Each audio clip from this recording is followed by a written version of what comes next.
Two our channel weather explorer. আর weather এবং cyclone দুটোরই আপডেট নিয়ে আমি আপনাদের সামনে চলে এসেছি। সো ফ্রেন্ডস, ধ্বংসের পথযাত্রী হতে চলেছে ওয়েস্ট বেঙ্গল। তো এই মুহূর্তে আমি কলকাতায় রয়েছি, কারণ আমার হোম সিটি হলো কলকাতা, আপনাদেরকে আগের দিনও বলেছিলাম।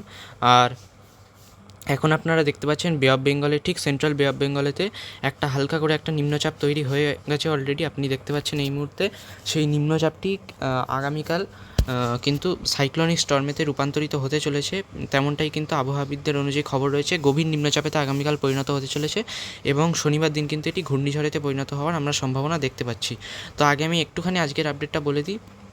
তো আজকে কিন্তু বন্ধুরা পশ্চিমবঙ্গের বিভিন্ন জায়গাতে বিক্ষিপ্তভাবে বজ্রবিদ্যুৎ সহ হালকা বৃষ্টি হতে পারে, তবে তার সম্ভাবনা কিন্তু অনেকটা কম রয়েছে, যেহেতু কালকে বৃষ্টি হয়েছিল। তাই জন্য এই মুহূর্তে পশ্চিমবঙ্গের বায়ুচাপ কিছুটা বেশি রয়েছে, যে কারণে এই মুহূর্তে পশ্চিমবঙ্গে বৃষ্টিপাতের সম্ভাবনা কম।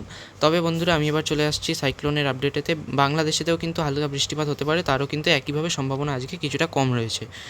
কিন্তু আসাম, শিলচর এবং মণিপুর, মিজোরাম, ত্রিপুরাতে আজকে কিন্তু বৃষ্টিপাতের বেশ সম্ভাবনা লক্ষ্য করা যাচ্ছে।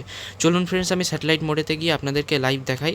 এই মুহূর্তে আপনি দেখতে পাচ্ছেন ঝাড়খণ্ডের ওপর এবং ছত্তিশগড় সংলগ্ন বেশ কিছুটা অঞ্চলেতে কিন্তু একটা ভারী সারি মেঘ তৈরি হয়েছে, যে মেঘটা কিন্তু এই মুহূর্তে ইন্টেন্সিফিকেশন করছে এবং আশা করা যাচ্ছে ছত্তিশগড় এবং ঝাড়খণ্ডের বেশ কিছু এলাকাতে আজ বজ্রবিদ্যুৎ সহ কালবৈশাখী হতে পারে। তো এখন আমি চলে আসছি ফ্রেন্ডস সেন্ট্রাল বে অফ বেঙ্গলের জায়গাটায়। আপনি দেখতে পাচ্ছেন যে ঘূর্ণনটা, সেটা আমি আপনাদেরকে দেখাই। তো আপনি দেখতে পাচ্ছেন সাদা মেঘটি কীভাবে ঘোরা অবস্থায় দেখা যাচ্ছে। আপনি যদি একটু খেয়াল করেন তো হালকা হালকা এখানে ঘূর্ণন আপনি দেখতে পাবেন। এখানে আপনি ইনফ্রারেড মোডেতেও দেখতে পাচ্ছেন মেঘগুলির তীব্রতা কিন্তু প্রচণ্ড রয়েছে। চলুন এবারে আমি চলে আসছি উইন্ড মোডেতে। অলরেডি ফ্রেন্ডস, মনসুন তো অনেক দিন আগেই পোর্ট ব্লেয়ারেতে এন্টার করে গেছে। এখন কিন্তু থাইল্যান্ড এবং মায়ানমারেরও বেশ কিছু অঞ্চলেতে কিন্তু এই ঘূর্ণিঝড় অর্থাৎ নিম্নচাপটির প্রভাবে কিন্তু মনসুন এন্টার করে গেছে। তো এখন আমাদের ভারতেতেও কিন্তু তাড়াতাড়ি মনসুন এন্টার করতে চলেছে। কেরালার কাছে একটি নিম্নচাপ তৈরি হয়েছে, যার প্রভাবে কিন্তু মনসুনের সম্ভাবনা রয়েছে আর 1-2 দিনের মধ্যে এন্টার করে যেতে পারে। এবারে আমি চলে আসছি 25 তারিখে। যেমনটা বলছিলাম, 25 তারিখে এটি ঘূর্ণিঝড়ে রূপান্তরিত হতে পারে। তো 25 তারিখে ঘূর্ণিঝড়ে রূপান্তরিত হতে পারে। আপনি দেখতে পাচ্ছেন 25 তারিখ রাত 9টার সময় এটির গতিবেগ থাকতে পারে 65 কিলোমিটার পার ঘন্টা উইন্ড স্পিড, এবং উইন্ড গাস্টিং থাকতে পারে আপ টু 90 কিলোমিটার পার ঘন্টা পর্যন্ত। এবারে আমি চলে আসছি আবার উইন্ড মোডেতে, কারণ ঘূর্ণিঝড়টার গতিবেগ তাহলে ভালো করে আমরা দেখাতে পারবো। 26 তারিখে আপনি দেখতে পাচ্ছেন এটি কিন্তু একটি সিভিয়ার সাইক্লোনিক স্টর্মেতে পরিণত হতে পারে 26 তারিখ রবিবার দিন। এবং 26 তারিখে ল্যান্ডফল হতে পারে দুপুর 2টো থেকে সন্ধ্যের রাত্রিবেলার মধ্যে যে কোনো টাইমে এটি ল্যান্ডফল হতে পারে।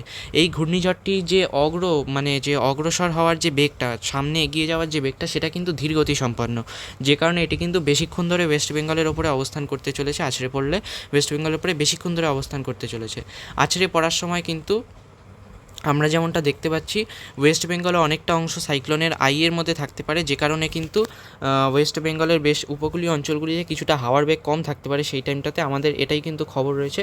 সেই সময় কিন্তু বাংলাদেশের সুন্দরবনের ওপরে প্রায় 129 থেকে 130 কিলোমিটার পার ঘন্টার ম্যাসিভ গাস্টিং নিয়ে কিন্তু ডিভাস্টেশন চালাতে পারে। আর কলাপাড়া, লালমোহন, বরিশাল, খুলনাতেও আপনি দেখতে পাচ্ছেন 89 কিলোমিটার বেগে কিন্তু হাওয়া হতে পারে। তার আগে উপকূলীয় অঞ্চলগুলিতে আছড়ে পড়ার বেশ কিছুক্ষণ আগে উপকূলীয় অঞ্চলগুলিতে 60-70 কিলোমিটার বেগে ঝোড়ো হাওয়া হতে পারে। তো 27 তারিখে আমরা যেমনটা দেখতে পাচ্ছি ঘূর্ণিঝড়টি মোটামুটি করে কিন্তু মিডিল ওয়েস্ট বেঙ্গলের দিকেতে এগিয়ে যেতে পারে 27 তারিখ সোমবার দিন। সেদিন কিন্তু যেদিন আছড়ে পড়ছে সেদিন কলকাতায় অতটা ঝোড়ো হওয়ার সম্ভাবনা দেখাচ্ছে না। আছড়ে পড়ার পরের দিন অর্থাৎ 27 তারিখ কিন্তু দেখাচ্ছে 80 থেকে 90 কিলোমিটার পার ঘন্টা বেগে কলকাতাতে ঝোড়ো হাওয়া হতে পারে। এবং খুলনা, বরিশাল, ঢাকা, মেহেরপুর, রাজশাহী, মালদা, দেওঘর, ভাগলপুর, পূর্ণিয়া, রংপুর সব জায়গাতেই কিন্তু ঝড় বৃষ্টির তাণ্ডব চলতে পারে। আমি এই মুহূর্তে রেইন অ্যান্ড থান্ডার মোডেতে গিয়ে দেখাচ্ছি। দেখুন 19 থেকে 20 মিলিমিটার, কোথাও কোথাও 30 মিলিমিটার পর্যন্ত কিন্তু ম্যাসিভ রেইনফল আমরা দেখতে পাচ্ছি। এরপর আবার নিচু এলাকাতে কিন্তু প্রচণ্ড জল জমে যেতে পারে। আর 27 তারিখ থেকে 28 তারিখের মধ্যে ঘূর্ণিঝড়টি কিছুটা শক্তি ক্ষয় করতে পারে, যদিও উইন্ড গাস্টিং মোডেতে বাংলাদেশের ওপরে 28 তারিখও বিপদ থাকতে পারে 90 কিলোমিটার বেগে বিভিন্ন জায়গাতে। বগুড়া, ঘোড়াঘাট এবং তুরা, বাঘমারা বিভিন্ন জায়গাতে কিন্তু ঝোড়ো হাওয়া হতে পারে। তো এই ঘূর্ণিঝড়টির প্রভাব কিন্তু 28 থেকে 29 তারিখ অবধি সমগ্র দক্ষিণবঙ্গ, উত্তরবঙ্গ ও বাংলাদেশের ওপরে থাকার সম্ভাবনা। তারপরে এটি দার্জিলিং, আসামের দিকে এগিয়ে যেতে পারে।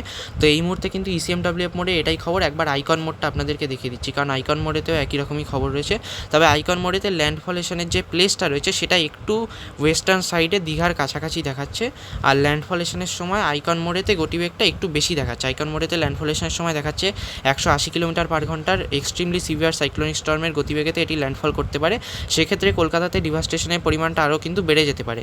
যদিও ফ্রেন্ডস এই মুহূর্তে ইসিএমডব্লিউএফ এবং আইকন দুটি নিয়ে আমি আপনাদেরকে খবর জানিয়ে দিলাম। তো এরকম খবর পেতে আপনার চ্যানেলটা সাবস্ক্রাইব করবেন। আজকের জন্য এটুকুই, দেখা হচ্ছে নেক্সট ভিডিওতে। Good bye.